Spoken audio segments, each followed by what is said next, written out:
All right, so week 2, we're done with our 2 weeks of our carnivore Yep. experience. Question is, how do you feel? How do you feel continuing it? For me, exactly, I feel fantastic. I almost think it's a placebo effect because it's like when my first week was a little tough. I'm not gonna lie, it was a little tough. There's this whole keto flu happening. I've never experienced that before, but at the same time when I started carnivore, I also stopped coffee, and I'm a coffee addict, and the coffee withdrawals were pretty bad too. Okay. So I had headaches, I felt like nauseous, I felt almost like I was sick, which are signs of the keto flu. But anyways, okay, week 1, that was kind of my experience. Now we're in week 2. My weight loss has been steady around 3.5 pounds. So we'll see if that goes up. I'll continue being steady until I get down to my proper weight, which I'm not gonna stop. I'm just gonna do what I'm doing, and my body should tell me where I need to stop. Anyways, so week 2 has been really good. Like this clarity everybody talked about in carnivore, I think I'm finally getting that. It's like calmness. It's like instead of little spikes throughout the day of your mood, it's just more like this mellow. I don't even know how to explain it. My sleep in the last few days, especially, has been fantastic. I don't remember the last time I slept so good. Like the inflammation, let's say you get up first thing in the morning, especially when you're older, most people have this, like kind of feet a little hurt, like a few steps, and then kind of goes away, gone.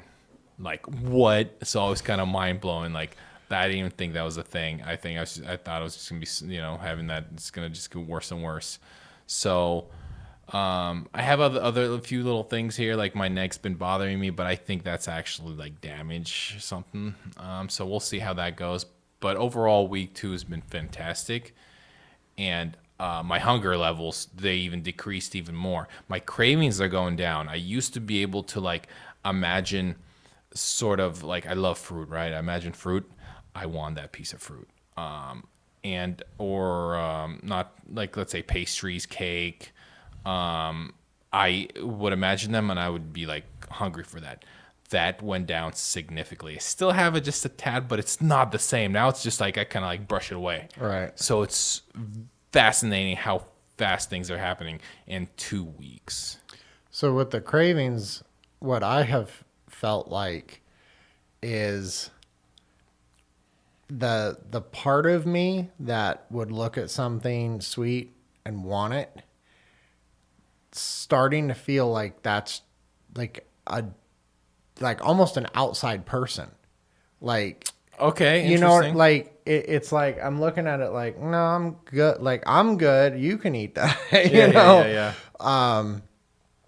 But I've been, I don't know, lucky. I don't even know what.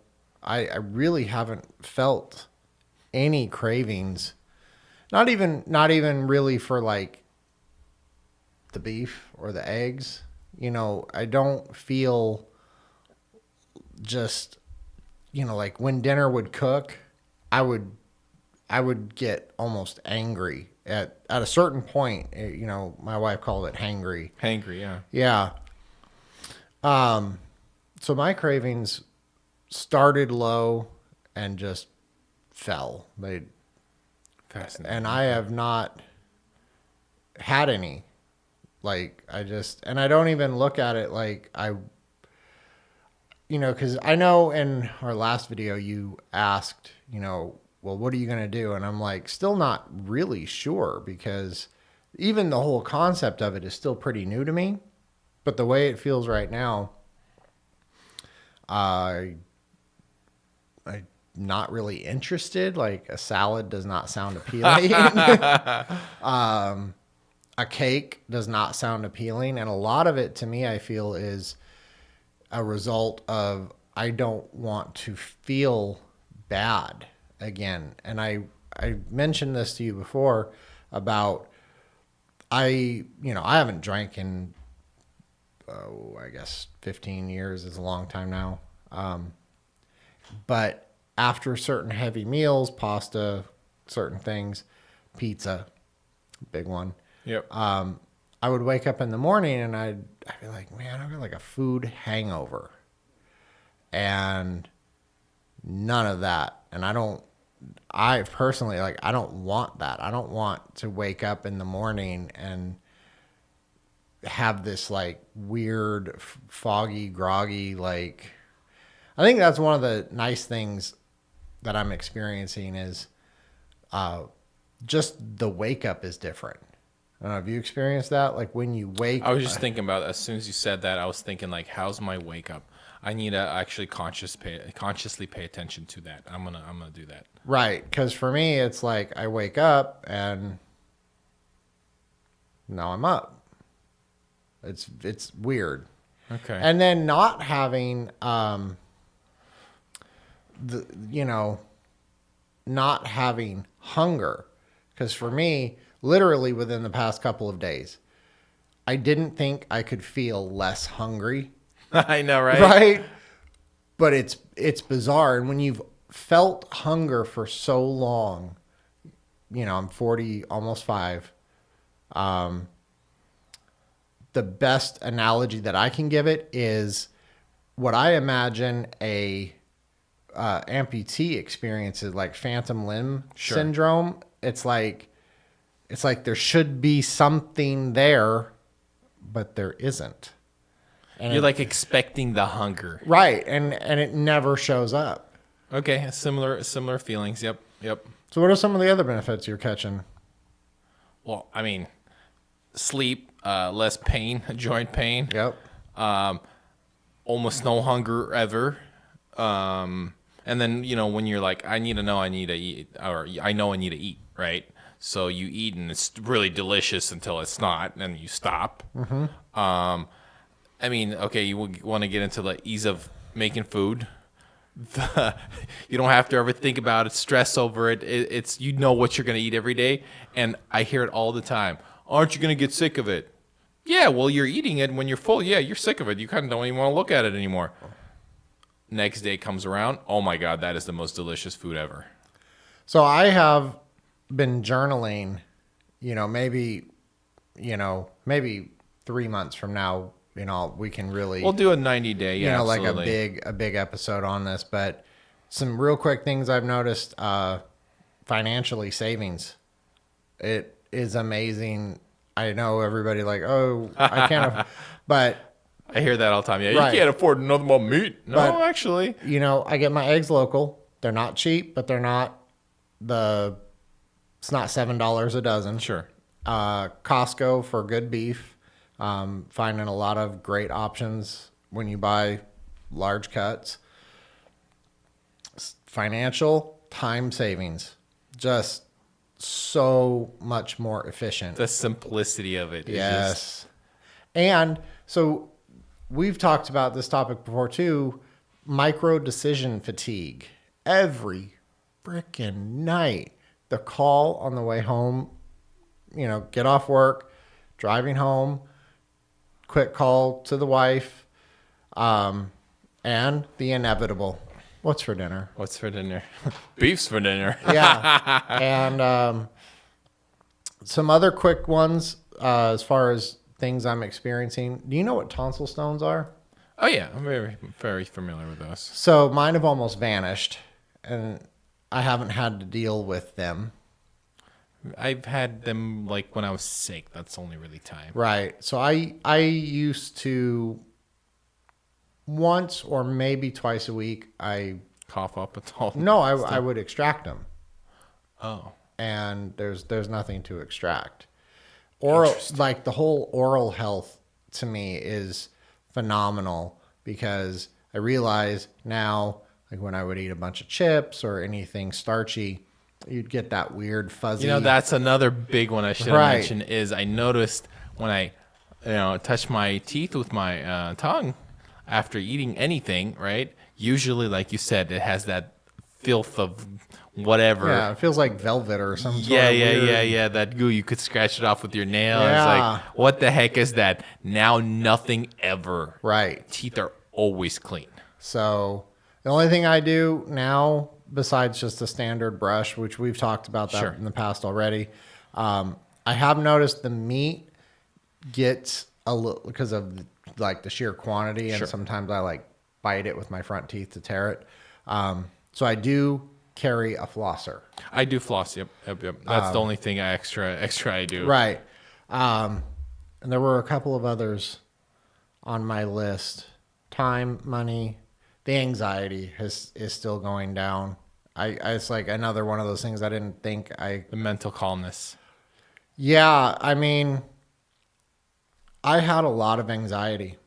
Just this perpetual, you know, like, Buzz. yeah. And that is way, way down. Still, same thing. Feet, when I wake up in the morning, don't hurt. Back pain, still a little bit, but just substantially reduced. It's unbelievable.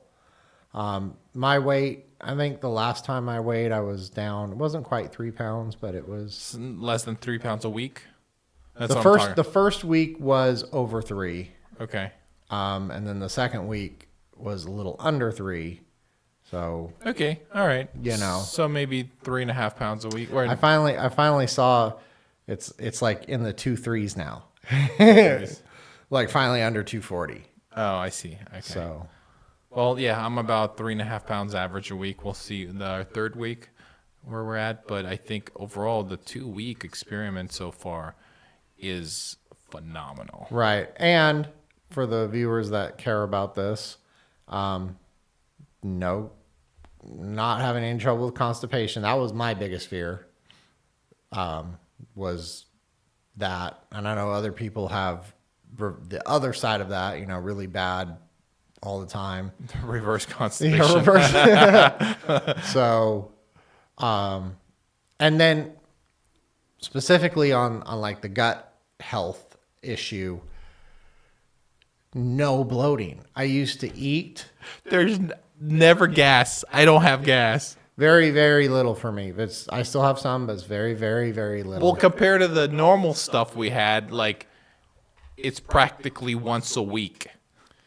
I'm a little more than that, but but I would easily say we're over 90% reduced. Yeah, there you go. And that's exactly. just insane to me, because you just kind of think that's like a natural part of everything. But I used to eat dinner, and then like if my wife would give me a hug, it would feel Like, yeah, like I'm kind of full. I eat until I really just don't want to eat anymore. yeah, I have leftovers all the time, and And- I have to finish them later. And then she wants to give me a hug, and it's like, okay, like no, That's the thing. There's not this pressure, like you're like, ugh. which seems odd, like because you would think in your traditional way of thinking about all this, You're full with this heavy meat that's Yeah. gonna plug you up. and everybody's like, isn't it gonna weigh you down? And I don't feel weighed down. As a matter of fact, I feel light and light and clear and not heavy and not bogged down. Okay, so in this last 2 weeks, I think we've not only been like experiencing all these amazing, weird, like I would say weird because they're never talked about. You don't hear about this kind of stuff, at least in the mainstream. You got to go in the fringes on YouTube to hear all about these conversations. But as we're doing this diet, I think you and I are both still on this learning journey of what this is about. Like cholesterol is the biggest one, I guess. There's like, I'd say the gut health, the cholesterol thing. There's a few other issues that we've been learning about, but I've been learning a lot in the last 2 weeks. I haven't stopped learning about it, and I've learned so much more about it. And every time I learn something, it's like positive, positive, positive, positive. And I can't help but wonder if a lot of that mental clarity or lack of anxiety and all that has to do with a specific change in the gut's microbiome, because we're Interesting. not feeding the bacteria that break down the starchy foods. We're only feeding the bacteria. There's no starch. Well, remember, inflammation. Inflammation's a big one. Sure. So, but yeah, that's also a very fascinating idea. Like, how is this affecting the gut biome, and how is that gut biome affecting our body after that? Because I've heard a lot of stuff about Interesting. when you consume large amounts of carbohydrates, that the bacteria are actually sending signals, and we you know. Well, so I learned about this book, the veganism myth. No, vegetarian myth. That's the book. It's called Vegetarian Myth. And this lady talks about. There's a part in the book where she talks about how the higher vegetarian like diet people have, the higher the murder rates.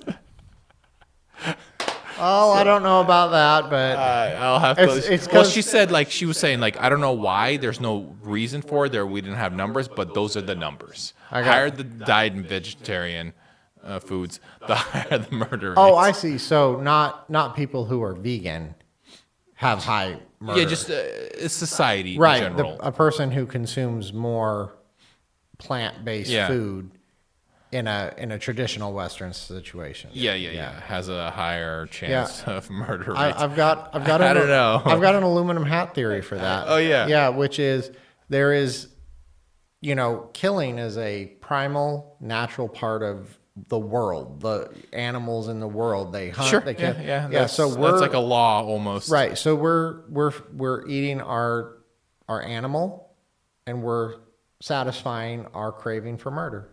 I like it. I like it a lot. Okay.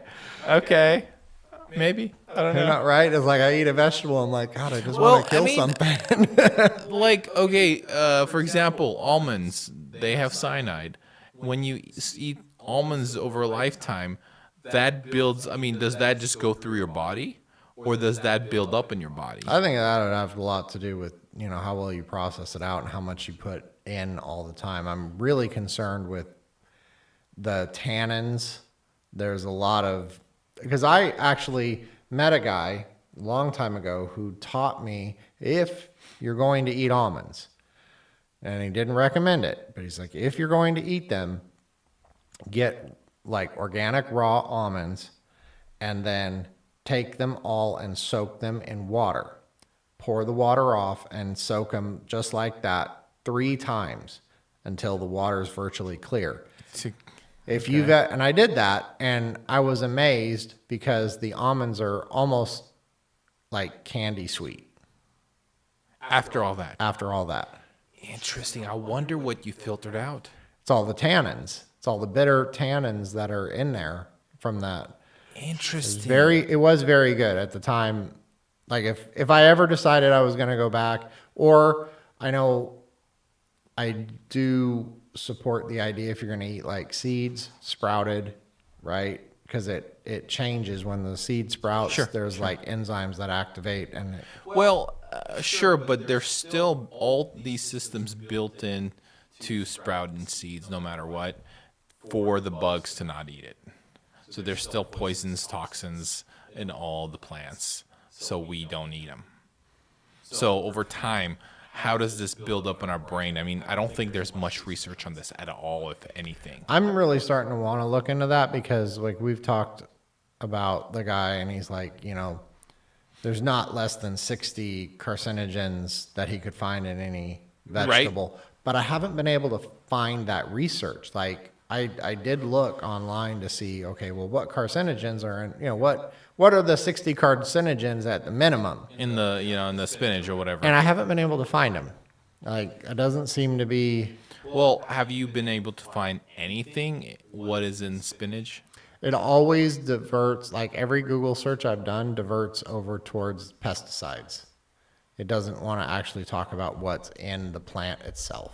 Interesting. I wonder if we would have to go back to some old school book. I like, the guy I'm referencing, he's our favorite. The MD guy. Yeah. And so you go back and you listen to his talk, and when he references his teacher that was explaining to him, you don't get it. Plants are trying to kill you. I would really like to see that data. Anthony Chaffee. Yeah. Anthony Chaffee. Great guy. We should link his video or his should. channel. I should. I think, because anybody who's interested in looking at what we're doing should see some of the sources that we're drawing from to, Well, and again, this is just like in the last, this is our week 2 update. And since we started, we've been doing nothing but research because it's so fascinating to us. Because why? Because this is so how can I say, revolutionary to us, because we've been taught a certain way. Eat your veggies, eat your carbs, make sure your macronutrients are evened up properly. But the vegetables are trying to kill us. Yeah. The carbs do nothing but havoc in our body, right? There was another thing, I think he said it too, where the reason why we love carbs so much is because our bodies evolved to be efficient. And that is like the most efficient source of instant energy that we could get. And back in the day, that those carbs were very available. They were not available at all. Like the apple tree it wasn't a big old apple. It was a tiny little crab apple that was kind of sour, and yeah, it had a little bit of carbs in them, absolutely. And we would extract a little bit of nutrients from it, but that's it. No, and the few people who were lucky enough to find honey were, like they would gobble it all up in Right, in a hurry, because it would instantly hit. Yeah. And then and to speak, on that is probably one of the nicest things that's happening again of the past few days. Just a definite increase in energy. I'm surprised. It's a lot of these changes have been surprising. Okay, so I have to tell you a secret. I tried sugar. So my son's making ice cream, and I basically touched it on my tongue just to make sure his flavors are correct. And obviously I sugar, and it wasn't like I licked it or anything. I just touched on my tongue just to make sure it's fine, right? And he's eating it, and the sugar amount in that just touch, and it lasted for like 5 minutes. I could taste sugar. Okay. It is wild how sensitive you get to sugar. I'll have to try some. You would have to something that your wife's doing, just kind of touch it to your tongue, and you'll realize how sweet it is. Like it's obnoxiously sweet. I told him hey, next time put half the sugar in that ice cream, because we have an ice cream maker and he's trying to experiment making ice cream. I told him put half the sugar in next time, because this is way sweet. Because normally you can't taste it. You're used to this garbage, and now 2 weeks in this carnivore experiment, I the sugar is obnoxious. I just touched it to my That's tongue. crazy, because I have never found something too sweet. Exactly, Ever. exactly. And that ice cream was straight up just like any regular ice cream recipe. And then I'm realizing how much because it was a cup and a half of sugar in whatever the ice cream he was making, and that was so much sugar. No, and I really attribute a lot of the parts of this that are my body feels better to, because again, personally at this point, I'm not here to demonize vegetables or criticize people who do. It's just, I'll We'll get there. Yeah. We'll get there. But as far as what I've seen is, how much inflammation you get from sugars, how much, when you have insulin spikes and inflammation and all these things, to me, it makes sense in that respect that some of these aches and pains are going away. And I think, like I said earlier, I think that's what is keeping me from wanting sugar. Because to me, it's really starting to look, because, alcohol and sugar are almost the same thing. And I do the same thing kind of in your body right. almost. I go with people to bars and restaurants, and they drink. And as a drink goes by, there's nothing. I don't want. There's no cravings whatsoever. No. So I'm looking at food, and that's what it's like. It's I don't want to. Essentially, I don't want to feel intoxicated. Well, not only, okay, there's this one. Yeah, you're gonna say, I don't want to eat the sugar because I don't want to be unhealthy. I don't want to feel bad. My joints ache. But I'm talking about the instinct level. My instincts have changed for the cravings, for the sweets. Right. I still remember, I'm okay, I know it's good, it tastes good, but now I'm not really craving it anymore. And I'm consciously realizing that. Yeah. And honestly, I thought I was going to get, this is something I thought I would burn out. I thought I would get really bored of just a few things in the options, beef, eggs. and then Butter. after that we got some more beef. Yeah. Oh, we added a little butter to that. No, we added a lot of butter to it. No, and I thought I would really miss like seasoning, oregano, thyme, flavor, and I'm really shocked that I'm not. And granted, we are still even, this is pretty early, 2 weeks, but I know myself pretty well. 2 weeks of the same thing over and over of almost anything else, I'd be over it. Okay, I told you I've done it before. Right. I've done it for about a month. I did not do it right. The right way to do it, especially we're doing pretty much the elimination, the ultimate carnivore diet, is beef, eggs occasionally, lots of butter, and salt. Right. That's it. And that seems like, oh, you're restraining yourself. You're like, how do you do it? It's actually so easy. I'm gonna tell you, it was hard the first few days, but now week 2, butter, just smooth Butter. I love butter. Now Butter's I'm looking. so delicious. I sent you that picture of a new butter. I was like, I got all excited. I'm like, oh, I got a new butter. Oh, the Irish butter. Well, I've had butter, just like whatever, and then we got the grass fed butter, and then I sent you a picture of a new one, Vital Farms, Oh, and I didn't know you bought that. Okay. yeah, no, it's like another. When I was looking at like, okay, well, which grass fed butters are best? There's a lot of positive about the Vital Farms, and it does taste really good. Yeah. It does. Yeah. So, anyways, that's pretty much what I have for 2 weeks. That's our 2 weeks update. Okay. All right, cool.